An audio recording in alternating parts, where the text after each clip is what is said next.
Hi student, good evening all of you.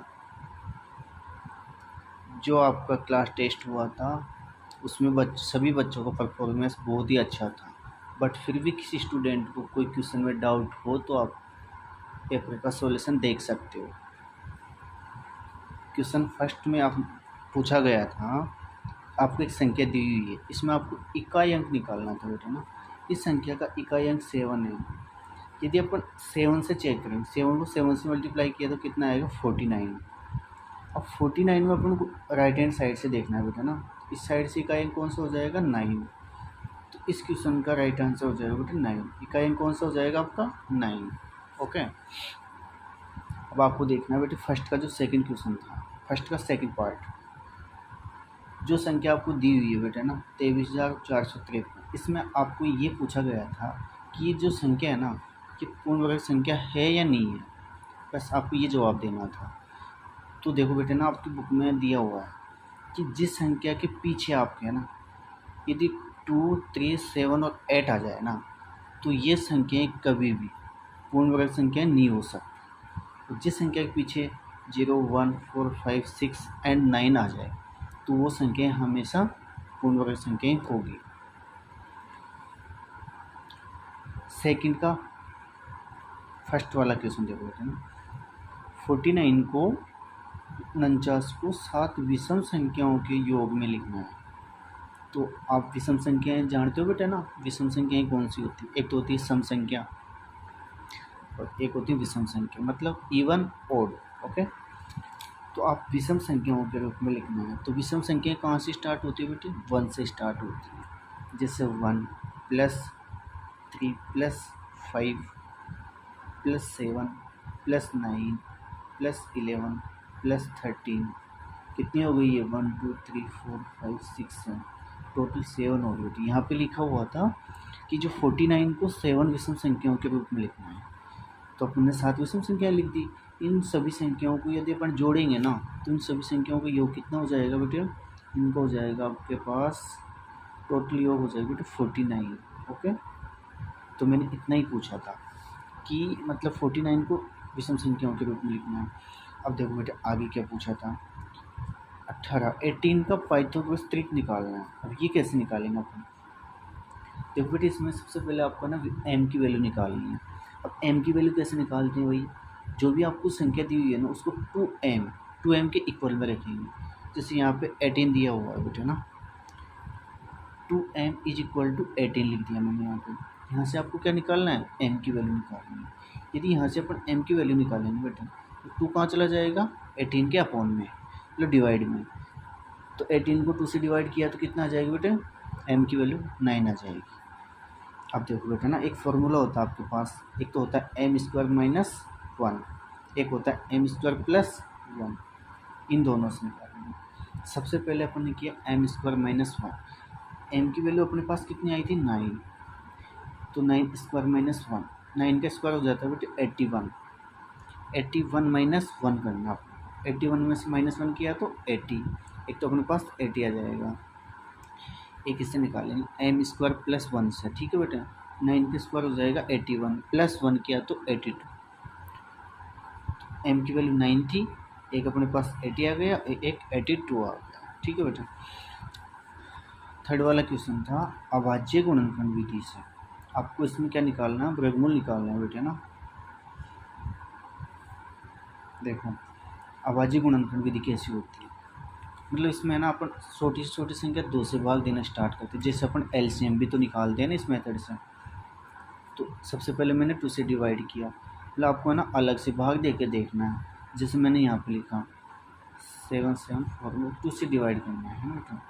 2 से divide किया तो 3, 6, 8 को 16 आ जाएगा। मतलब ऐसे भाग देंगे ना अपन तो 3, 8, 7, 2 आ जाएगा। तो ऐसे मतलब 2 से डिवाइड किया, फिर 2 से डिवाइड किया। जब तक 2 से डिवाइड होगा तो 2 से ही डिवाइड करेंगे। 2 से नहीं होता है तो 3 से डिवाइड करेंगे। 3 से नहीं होता तो उसे नेक्स्ट संख्या से डिवाइड करेंगे, ठीक है। ऐसे मैंने डिवाइड किया तो लास्ट में देखो बेटे 1, 2, 1 आया। इसको 11 से वो सो डिवाइड किया, 11 से डिवाइड किया। तो देखो बेटे यहाँ पे क्या किया जाता है, इनको इनका एक जोड़ा बनाया जाता है, मतलब एक पेयर बनाया जाता है। जैसे 2 का अब यहाँ से 2 का बना लिया, यहाँ से भी 2 का बना लिया, यहाँ से भी 2 का बना लिया, यहाँ से अब ये 11 है ना बेटा, तो नेक्स्ट संख्या भी 11 होनी चाहिए, तभी तो जोड़ा बनेगा। अब देखो बेटा यहाँ से मैंने 2 ले लिया, इसमें से मैंने 2 ले लिया, क्योंकि ना जोड़े में से एक संख्या लेनी है अपन को। 2 यहाँ से ले लिया, यहाँ से कितना लिया 11। देखो बेटा 2 × 2 × 2 × 11, सभी संख्याओं को मैंने मल्टीप्लाई किया तो अपने पास कितना आ गया 88 आ गया। तो इस फर्स्ट का कितना आंसर हो जाएगा अपना 88 हो जाएगा। अब देखो सेकंड 9216, इसका अपन को वर्गमूल निकालना है बेटा ना, ये भी सेम इसी मेथड से निकलेगा, मतलब है ना इसको डिवाइड करना है 2 से, तो अपने पास ये वाली संख्या आएगी। फिर इसको भी किससे डिवाइड करना है 2 से, ये 2 से डिवाइड नहीं होगा तो 3 से डिवाइड करना है, सेम यही मेथड होगा। ठीक है, 2 से डिवाइड किया जब तक 2 से डिवाइड होगा। देखो बेटे ये ना मैंने यहाँ लिख दिया, जो नीचे नहीं आ रहा तो स्पेस यहाँ पे लिख दिया। ठीक है, अब सभी संख्याओं का अपन ऐसे जोड़े बना लेंगे, जैसे 2 का बना लिया, 2 का बना लिया, और फिर लास्ट में किसका बनाया मैंने 3 का बना लिया। अब यहाँ से 2 ले लेंगे, यहाँ से कितना ले लेंगे 2, यहाँ से अपन 2 ले लेंगे, है ना, इन दोनों 2 में से बेटे एक 2 ले लेंगे, और यहाँ से कितना ले लेंगे, यहाँ से 3 ले लेंगे। अब देखो बच्चों मैंने यहाँ पे क्या किया है, इन जो यहाँ से संख्या ली है ना 2 को 2 से 2 × 2 सभी संख्याओं को मल्टीप्लाई करना है। तो मैंने मल्टीप्लाई किया तो कितना है बेटे अपने पास 96, इसका वर्गमूल कितना हो जाएगा 96 हो जाएगा। एक तो मेथड होता है ये वाला, एक मेथड होता है बेटे लॉन्ग डिवीजन मेथड, जिसको अपन भाग विधि बोलते हैं ना, वो आपके नेक्स्ट एक्सरसाइज में आएगा। अब देखो बेटा अगला क्वेश्चन है ना, वे सबसे छोटी पूर्ण वर्ग संख्या ज्ञात कीजिए जिससे इस संख्या को भाग देना। किस संख्या को, जो बेटा आपको संख्या दी हुई है, संख्या क्वेश्चन में आपको अलग से दे दी जाएगी। ठीक है, वह संख्या ज्ञात कीजिए और इसका वर्गमूल भी आपको ज्ञात करना है। तो देखो बेटा ना सेम जैसे अभाज्य गुणनखंड विधि से किया था ना, उसी टाइप से अपन को मतलब है ना इसमें भाग देना है। तो 2 से भाग देंगे तो 2 से तो इसमें भाग जाएगा नहीं, क्यों बेटे, क्योंकि इसके पीछे 5 है, और जो संख्या विषम संख्या पीछे आ जाती है तो उसमें 2 का भाग कभी नहीं जाता, तो 2 से भाग नहीं जाएगा, तो अपन 3 नेक्स्ट संख्या 3 से भाग देंगे। तो देखो बेटे इसमें 3 से भाग चला जाएगा ना, मतलब 2975 को 3 से डिवाइड करना है, 3 9 27, 2 9 आगे 9 है बेटा ना, तो 975, फिर इसको 3 से डिवाइड किया तो 325। अब देखो बेटे ये 3 से डिवाइड नहीं होगा, नेक्स्ट संख्या से मतलब ये 5 से डिवाइड होगा, 5 से डिवाइड किया तो 65, अब 65 को अपन ने 5 से डिवाइड किया तो 13 आ गया। अब देखो बेटा 13 नीचे 1 आ गया। इस संख्या को अपन कैसे निकालें है ना, 3 का तो यहाँ से जोड़ा बन जाएगा, 5 का भी बन जाएगा, लेकिन 13 का नहीं बनेगा ना बेटे, यहाँ पे आगे 13 है ही नहीं अपने पास। देखो बेटा इसमें कौन सी संख्या आपको, हाँ किस संख्या का भाग देना है, तो वो आपको संख्या फाइंड करनी है। देखो बेटा ना स्पष्ट है कि जो संख्या ये दी हुई थी ना अपन को, इसमें किससे भाग देना अपन को 13 से, क्योंकि देखो ना 3 का जोड़ा बन गया, 5 का बन गया, लेकिन 13 का थोड़ी ना बनाना, तो अपन को जो नेक्स्ट संख्या होगी 13 होगी, 13 का भाग देना, इसको अपन को 13 से डिवाइड करना है। इस संख्या को 13 से डिवाइड करें अपने पास 225 आ जाएगा। अब आपको 1 से 20 तक तो स्क्वायर याद ही होंगे बेटा ना, 225 किसका होता है स्क्वायर, 15 का होता है बेटा ना,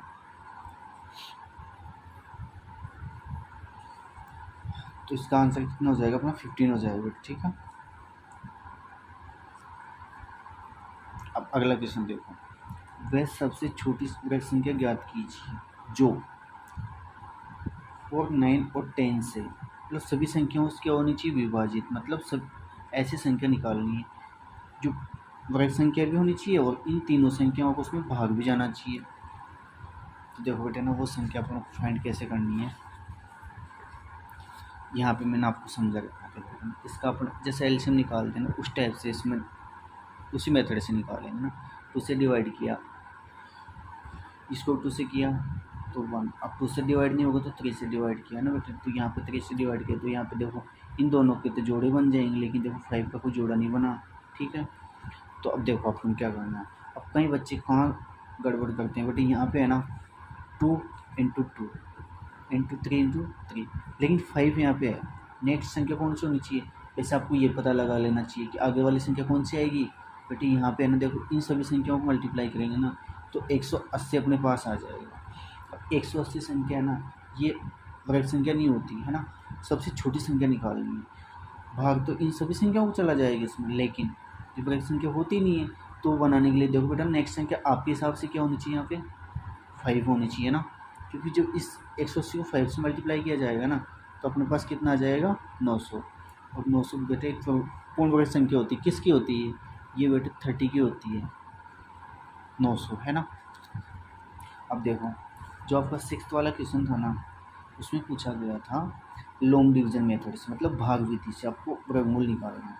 अब देखो बेटे मैंने आपको क्लास में भी समझाया था, है ना, लॉन्ग डिवीजन मेथड से अपन कैसे निकालते हैं, यानी कि मतलब सबसे पहले दो दो का अपन जोड़े बनाएंगे।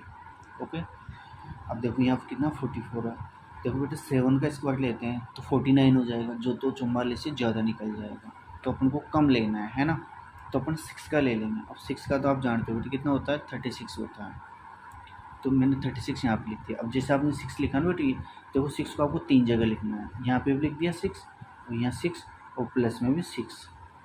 यदि यहाँ 7 आता तो आप 7 + 7 लिखाते, लेकिन यहाँ पर 6 था। अब 36 को माइनस किया तो अपने पास कितना आया 8। आगे वाली जो संख्याएँ थी मतलब आगे वाले जोड़े में यहाँ पे लिख दिया 89। ओके, यहाँ पे 6 + 6 किया तो कितना हो गया 12 हो गया। देखो बेटे यहाँ पे कौन सी संख्या लिखनी है, जैसे यहाँ पे 7 लिखा मैंने तो इसको मल्टीप्लाई किससे करना पड़ेगा 7 से ही, है ना, जो संख्या यहाँ पे लिखेंगे अपन। ओके, 7 को 7 से मल्टीप्लाई 127 को 7 से मल्टीप्लाई किया ना तो अपने पास 889 ये सेम संख्या आ जाएगी। इसमें से इसको माइनस किया तो अपने पास कुछ भी नहीं बचेगा, तो जो बेटे ने यहाँ पे 7 लिखा तो उसको यहाँ पे भी लिखना है। ओके, तो लॉन्ग डिवीजन मेथड से अपने पास कितना आंसर आएगा 67। 67 का कितना स्क्वायर हो जाएगा बेटे 44 में 89। ओके, आगे वाली संख्या देखो बेटा ना, इसको भी लॉन्ग डिवीजन मेथड से करना है, इसके भी जोड़े बना लेंगे दो दो के, है ना। देखो यहाँ पे 31 है, अब यहाँ पे बेटे है ना अपन 5 का लेंगे क्योंकि 6 का तो 36 हो जाएगा, जो 31 से ज़्यादा निकल जाएगा। अब 25, अब देखो बेटे 25 लिया ना अपन ने, मतलब 5 का स्क्वायर 25 होता है, तो मैंने यहाँ पे 25 लिख दिया। देखो बेटे यहाँ पे 5 लिखा, 5 + 5 यहाँ पे लिखना है, 5 को 5 में ऐड किया तो 10 हो जाएगा। अब देखो यहाँ पे 10 हो जाएगा ना, अब 31 में से माइनस किया तो यहाँ पे 6, आगे वाली संख्या अपनी यहाँ पे लिखेंगे ना 36, 636 हो गया।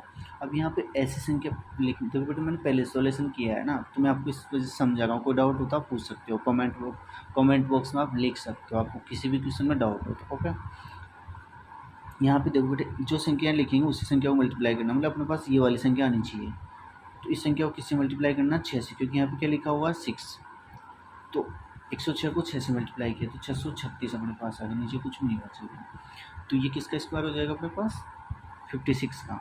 ओके, अब देखो क्वेश्चन 7, हाँ, संख्या 1750 में कम से कम कितना जोड़ा जाए, कम से कम कितना जोड़ा जाए कि वो एक क्या बन जाए पूर्ण वर्ग संख्या बन जाए, तो वो आपको निकालनी है। ठीक है बेटा, तो ये भी एक तरीके से लॉन्ग डिवीजन मेथड से निकलेगा, मतलब भाग विधि वाले मेथड से हो गई ये भी, है ना। कौन सी मेथड से हो गई, भाग विधि वाले से। देखो बेटे यहाँ पर 1750 मैंने लिख दिया, यहाँ पे क्या किया जाएगा, यहाँ पे भी अपन दो दो के जोड़े बना लेंगे, है ना, तो यहाँ पे 17 है। अब देखो बेटे 17 से कम लेना है या इसके इक्वल लेना है, तो 17 तो किसी संख्या का स्क्वायर होता नहीं है, तो अपन किसका ले लेंगे 4, इसका कितना हो जाएगा 16, तो देखो बेटे यहाँ 4 लिखेंगे, यहाँ पे 4 + 4 8 हो जाएगा, 16 माइनस किया तो 1, आगे वाले संख्या मतलब आगे वाले जोड़े यहाँ पे लिख देंगे 50, है ना, तो ये हो गया 150। देखो बेटे यहाँ पे यदि अपन 1 लिखेंगे 2 लिखेंगे ना, तो देखो 2 पे देखो 1 से तो आएगा ही, है ना, 2 से तो ये ज़्यादा निकल जाएगा, क्योंकि ये बेटे 164 हो जाएगा, और यहाँ पे 164 है ही नहीं, 150 है यहाँ पे, तो अपन 81 ही लेंगे।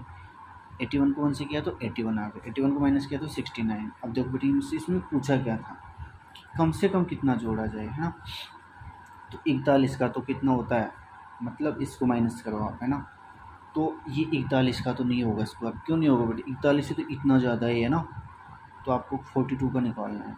यदि आप 42 का स्क्वायर करोगे बेटे तो 42 का कितना आएगा आपके पास 1764 आएगा।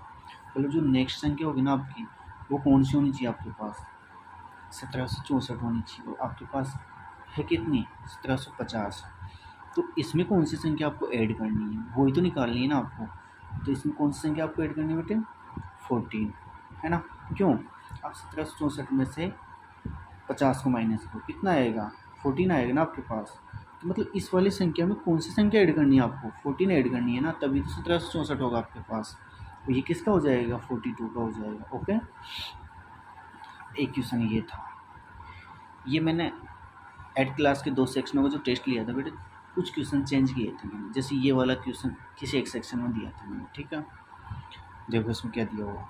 एक कोई बाग है, बाग का मतलब जैसे कोई बगीचा होता है ना, एक बाग में टोटल कितने पौधे हैं? 2025 पौधे हैं। इनको इस टाइप से लगाने हैं, मतलब सीक्वेंस से अपन को कैसे लगाने हैं ना, इस टाइप से लगाने हैं कि जो एक तो होती है लाइन, जिसको अपन पंक्ति बोलते हैं, है ना, कॉलम, इस टाइप से लगाने हैं आपको ना, कि प्रत्येक पंक्ति में उतने ही पौधे आने चाहिए। कितने? जितनी पंक्तियों की संख्या हो। देखो यहाँ एक चीज़ दी हुई है, पंक्ति में उतने ही पौधे होने चाहिए जितनी पंक्तियों की संख्या हो, मतलब दोनों की जो संख्या है ना वो सेम होगी।